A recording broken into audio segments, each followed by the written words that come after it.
In the tapestry of myths woven by the ancient Greeks, tales of hubris and divine retribution abound. One such story, whispered on the wind through sun-dappled olive groves and echoing in the crashing waves of the Aegean, tells the tragic tale of King Erysichthon of Thessaly. A man of boundless wealth and unchecked arrogance, Erysichthon dared to defy the very gods who nurtured his kingdom. His punishment, a curse as chilling as the winter wind sweeping down from Mount Olympus, became a legend etched in fear, a stark reminder of the perilous consequences of disrespecting the divine and the bottomless pit of human folly. The flickering lamplight cast grotesque shadows on the opulent walls of King Erysichthon's palace. A feast, once a symbol of his boundless wealth, now mocked him. Mountains of gnawed bones and empty platters littered the grand hall, a testament to his ever-present torment. Erysichthon, once a picture of robust health, was now a gaunt specter, his eyes hollow pits reflecting a bottomless hunger. Thus our story begins. It all began with hubris. Ignoring the warnings of his advisors, Erysichthon, in a drunken stupor, ordered the felling of a grove sacred to Demeter, the goddess of the harvest. Ancient oaks, their leaves whispering secrets for generations, groaned as they crashed to the forest floor. A lone dryad, her bark etched with the grove's history, shrieked a curse as her life essence bled away with the falling trees. Demeter, witnessing the destruction from atop Mount Olympus, felt a primal fury course through her veins. The vengeance was swift and terrible.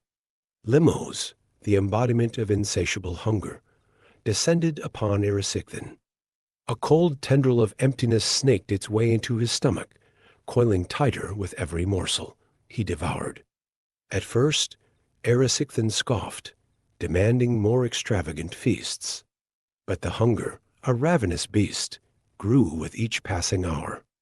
The king, once a man of boundless appetite, found himself shoveling down plate after plate, yet the gnawing emptiness remained. His once legendary feasts became a daily horror show. The royal coffers emptied at an alarming rate. Exotic delicacies gave way to stale bread and watery broth. Erysichthon, his pride shattered, began selling off his treasures, his tapestries woven with forgotten myths, his gleaming gold statues of forgotten heroes. His advisors, their faces etched with concern, fled his court, unable to stomach the sight of their once mighty king reduced to a whimpering beggar, pleading for scraps from his own kitchen staff. His only solace was his daughter, Mestra. Her gentle touch and unwavering love offered a fleeting respite from the ever-present hunger. But even Mestra wasn't spared.